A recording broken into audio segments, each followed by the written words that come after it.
I love A/B testing, but it used to be so complicated and the best tools have left the market.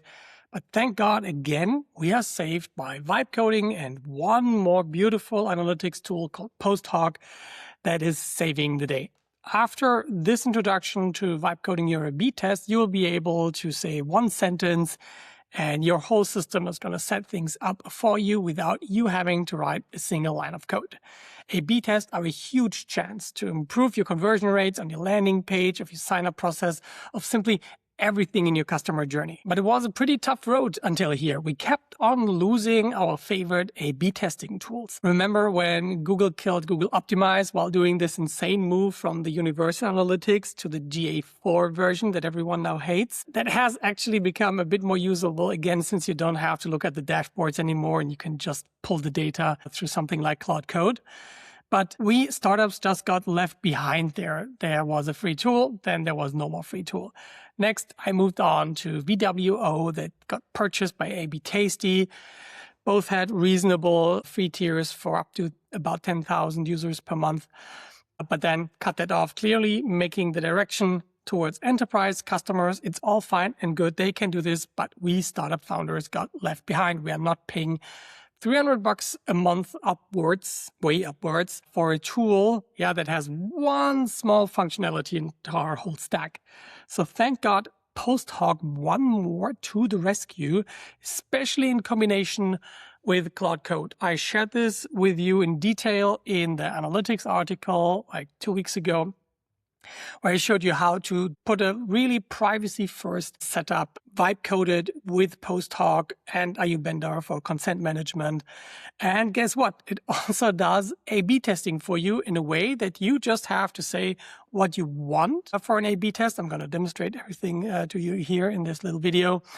And then you will see like how easy this is. And I hope this gives more of us the ability to A/B test our most important customer experiences, where lots of people out there, where important decisions like, do I sign up? Do I purchase? Are being made. So let me simply show you what an A/B test is. This is a Bridesmaid landing page, for our latest startup, which gives users the idea if you join, you can get the first days after the proposal clearly planned in your head so you don't feel so overwhelmed. And this is one URL. And now we can have multiple versions on here. The previous version, the loser, that is already not on here anymore, showed a simple preview of an example bride's weekly plan. But this winner here actually shows a conversation between an agent and the user, and the users seem to like this a lot more. But how do you test it? You have your ad campaign running. Here we are on meta ads. Everything is pointing to this URL. How do you ensure that 50% see version A and 50% see version B? That is exactly what A/B testing is doing behind the scenes. We have a configuration here in PostHog. Let me zoom in a little bit. This was the A/B test that ran on here. And none of what I set here up was done by me personally. Used the PostHog MCP server to connect between Claude Code and this tool. And then it measured and it tested different versions. And after a couple of tests, it says, hey, this is not statistically significant yet, but so far, the new version is 14.3% better at converting people to sign up. This would need a lot more conversion to be truly statistically significant, but we will get to that in a second. But what this does is simply split the traffic at 50-50.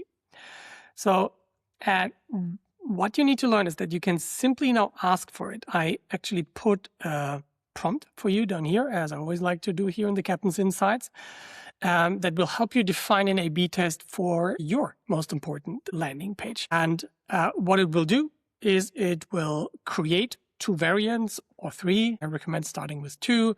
The control is your current version, and the treatment is like the new version, the agent conversation in this case.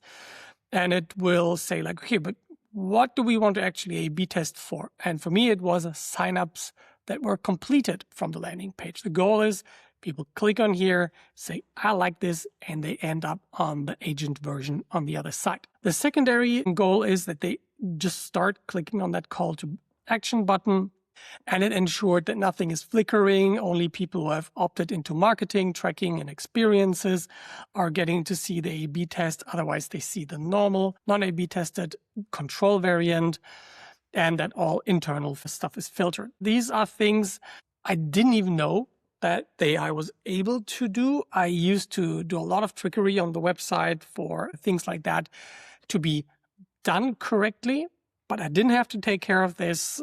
We observed this experiment and the data that came in for one day.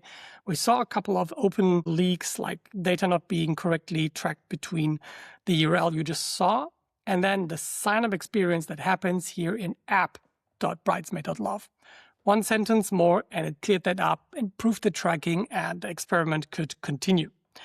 So this is now what we're able to do. We can just say what we want. We want to have an A/B test that improves the conversion rate for users. And now I can sit back, see the data coming in by sending people, for example, from ads or other organic channels to this landing page, and simply being able to observe which one is better and which is not better. In order to get ideas for A/B tests, I recommend not just guessing, but actually watching session replays.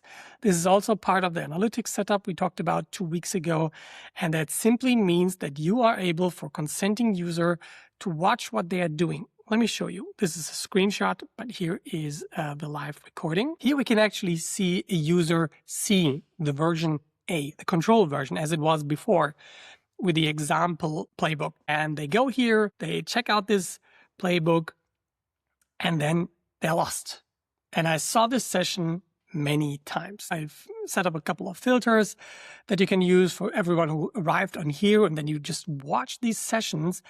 And over some time, an intuition will develop what the reasons might be. And my hypothesis was that at the moment, this is not interesting enough. This is why I made this agentic conversation. And this indeed, over this period of time, with the data we have, it seems to be 14% better. So 40% of more people actually sign up and complete the registration. But you will have many other opportunities to find good ideas for A/B test. You see drops in your conversion funnel where you think like, why do so many people put the product in the cart, but nobody is moving on to the checkout? Why are people scrolling on the homepage, but no one is actually moving forward in the customer journey?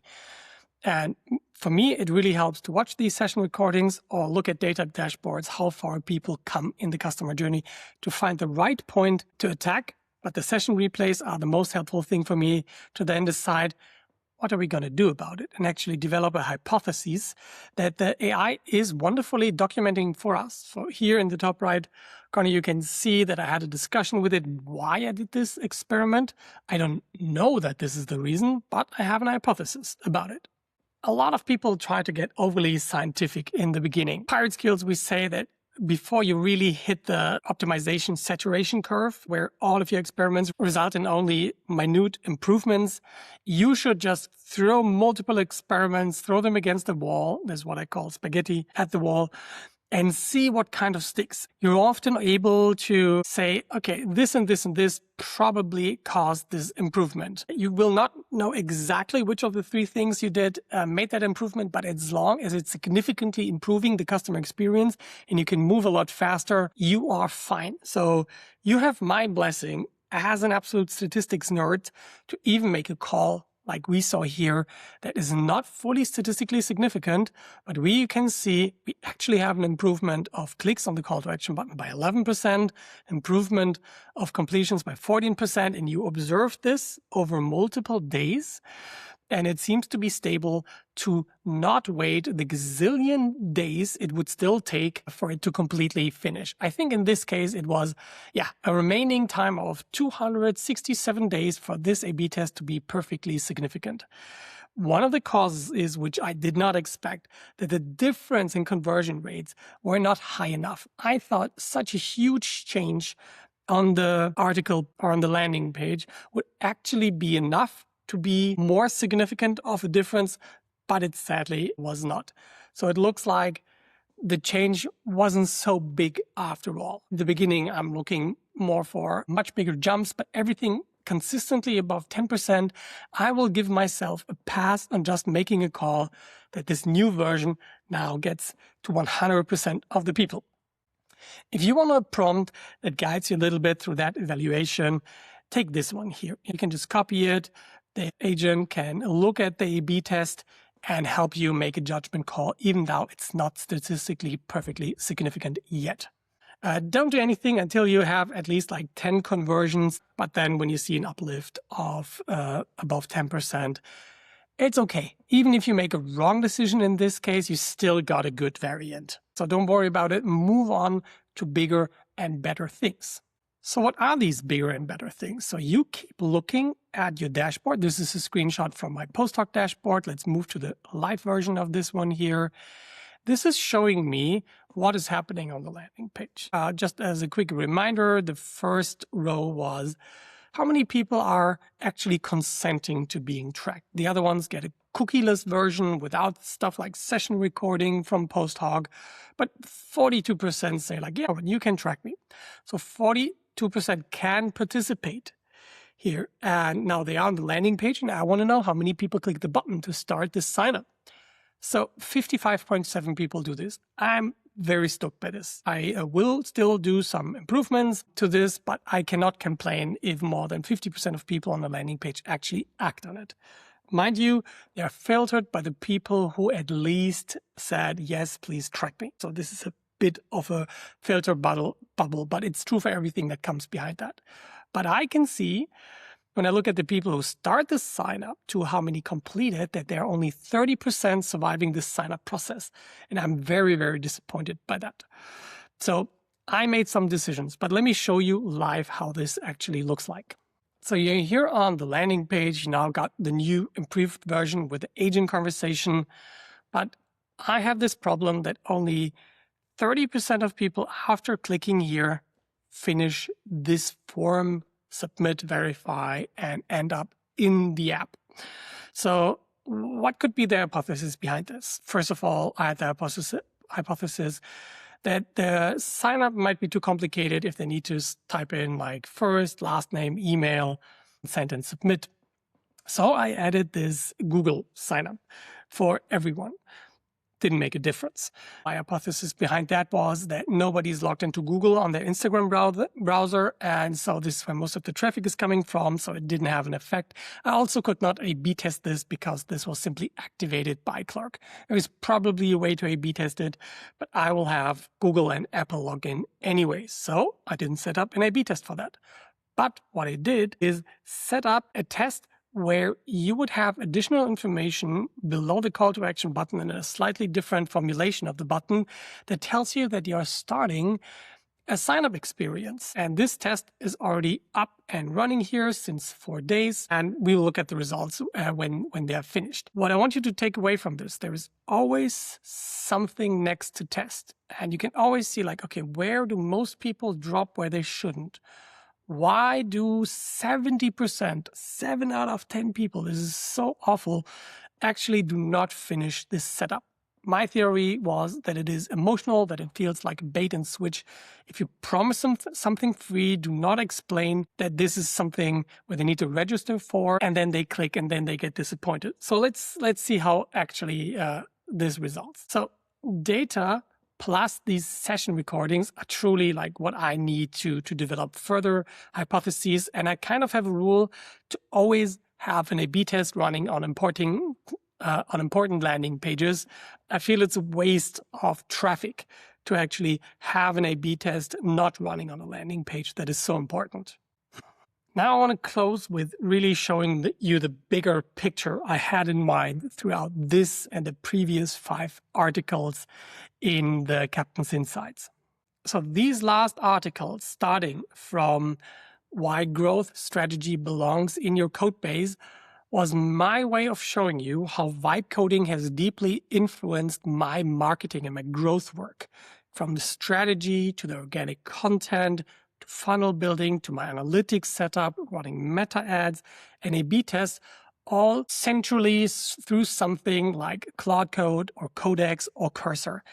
It's the biggest game changer in my lifetime as a marketer. And I wouldn't be able to do such great setups that I would have charged thousands, tens of thousands in the past to set things up.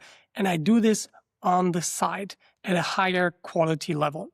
So don't let anyone fool you into that this AI stuff is not profitable. At the end of the day, they are just doing it wrong. So if you want to read this whole stack, then start with the strategy one, move on to content. And this is the entire 6-part elements that we teach in the vibe marketing part of the Pirate Forge. Let me show you really quick. This is the Miro board, like I've created and developed over years and put all of my experience in here across the 6 key parts that everyone needs to learn when they are really dedicated to growing their SaaS. It's the growth roadmap, which encompasses your strategy. And yes, this is my life pirate skills strategy. This is then the follow-up, the organic backbone on content strategy and the social media and content workflow, over to the funnel, how to convert your users, give them before you ask them to buy, to the analytics setup that really helps you to measure what is important in your business, what is working, what is not working right now, to traffic generation, like the meta ads I've shown you before, but also how all of your traffic channels work together harmoniously. And then, of course, conversion optimization, which was the focus of today's article, how to A/B test your websites, your emails, your ads, in order to improve in the pursuit of your goal, which is this strategy. So this is all part of what you get when you join the Pirate Forge. So my call to action for you is to run your first spaghetti test. Have one real A/B test running on your website, install PostHog with the help of Claude Code or Codex or whatever you like to use as an AI agent, and pick your most visited landing page, even if it's your homepage, and drive an A/B test there, something bold that you would not think is very obvious, but you would think like, well, how if we do this way different than before? Because you want to have pretty bold differences in order to see an improvement or a loss. Let it run it for a week. Watch the people who are doing version A and B and how they behave differently. It's very, very interesting. And this all comes together in my mind as this self-optimizing growth machine. I think I fully wrapped my mind around how to build now a very self-developing product as well. And now this is my thought process fully completed across all 6 areas on how to develop a self-optimizing growth machine. I'll talk about this much more. If you're interested, let me know in the comments. And then I'll see you in the next Captain's Insights. Bye-bye.